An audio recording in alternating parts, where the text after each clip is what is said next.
தோல் நோய்க்கு, அதாவது சொரியாசிஸ்க்கு, படை, சொறி, சிரங்கு, சிவியரான சொரியாசிஸ் 1 வருஷமா இருக்குது, 2 வருஷமா இருக்குது, 5 வருஷம், 10 வருஷம், 15 வருஷம்னாலையும் இவர் கொடுக்குற இந்த மூலிகையை மேலே அப்ளை பண்ணால் போதுமா அந்த தோல் 7 அடுக்கான தோலையும் சரி பண்ணுன்றாரு. எனக்கு ரொம்ப ஆச்சரியமாக இருந்தது. ஆனால் அவர் எத்தனை நாளில் குணமாகுன்னு சொல்கிறாரு பாருங்க. அது என்னால் உண்மையாக நம்பவே முடியல, இது வரைக்கும் ஏற்றுக்க முடியல. அது என்னன்றதை தெளிவாக இந்த வீடியோவில் பார்க்கலாம் வாங்க.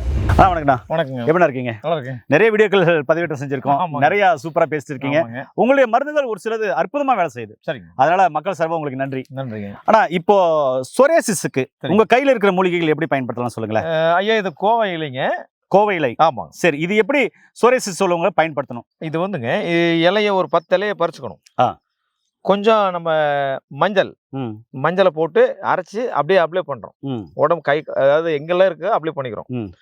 அப்ளை பண்ணீங்கன்னா உங்களுக்கு காயும். 3 நாள் 2 நாள்ல காஞ்சுக்கும். தொடர்ந்து அதிகமா இருந்தாலும் 10 நாள் 15 நாள் தொடர்ந்து தேய்க்கணும். இந்த மூலிகை கிடைக்கல, எனக்கு வந்து அதுக்கு எனக்கு செட் ஆகல அப்படின்னா இந்த மருந்தா? ஆமா. சரி, இந்த மருந்தை எப்படி பயன்படுத்தணும்? இது வந்து தேங்காய் எண்ணெயில வந்துங்க 1/2 லிட்டர் தேங்காய் எண்ணெய் 1 லிட்டர் வாங்கிக்கலாம். அவங்க வசதி பொறுத்து வாங்கிக்கலாம். இதுல பாதி போடணுங்க. அதாவது 1/2 லிட்டர்னா இதுல பாதி 1 லிட்டர்னா முழுசா போட்டு இதுல ஊற வச்சிடணும். 2 மணி நேரம் ஊற வச்ச பின்னால 2 மணி நேரம் கழிச்சு காலை மாலை தேய்ச்சிட்டு வாங்க. 3 நாள்ல எவ்வளவு பெரிய சொரியா இருந்தாலும் குணமாயிருங்கய்யா.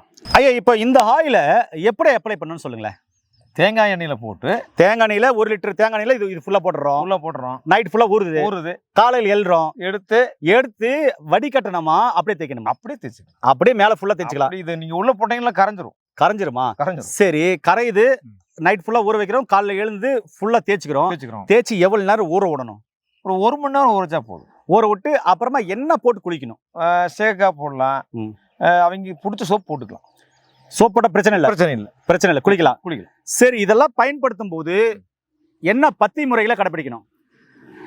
சிக்கன், மட்டன், கத்திரிக்காய், கருவாடு, முட்டை, மீன் இதெல்லாம் எடுத்துக்க கூடாதுங்க. சொல்ல போனா நான்வெஜ் எடுக்கக்கூடாது. கத்திரிக்காய், கருவாடு எடுக்கக்கூடாது.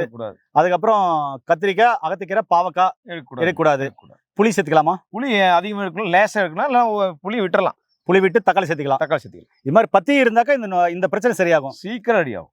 எவ்வளவு சீக்கிரம் ரெடி ஆகும்? ஒவ்வொருத்தருக்கு 3 நாள் குணமாகும், 1 வாரத்துக்கு குணமாகும். ஆனா இதெல்லாம் நம்புற மாதிரி என்னால இல்லைண்ணா. ஏன்னா நான் நிறைய வைத்தியர்களை பார்த்திருக்கேன். நான் திருப்பி கேட்கறது அதுதான், இது எந்த விதத்துல சாத்தியம், எப்படி இது குணமாகுது? நீங்க கொடுத்து பாருங்களேன், அப்பதான் சரி இதனுடைய மகிமை என்ன அப்படிங்கறத நீங்க கண்கூடாக பார்க்கலாம். ஏன்னா நேயர்களே, உங்களுக்கு சொரியாசிஸ் இருக்கா, பல வருஷங்களா இருக்கா, கவலைப்பட வேண்டாம். நீங்க எடுக்கிற மருந்து மாத்திரைகளோட ஐயா அவ்வளவு கான்பிடண்டா சொல்றாரு, கண்டிப்பா எடுத்து பாருங்க. ரிசல்ட் எப்படி இருக்குதுன்னு நிச்சயமா தெரியும். அவ்வளோ நம்பிக்கை சொல்றாரு, அதனால நிச்சயமா எடுத்து பார்க்கலாம். எவ்வளோ இடத்துல போயிட்டு மருந்து மாத்திரை எடுத்து பார்க்குறோம்.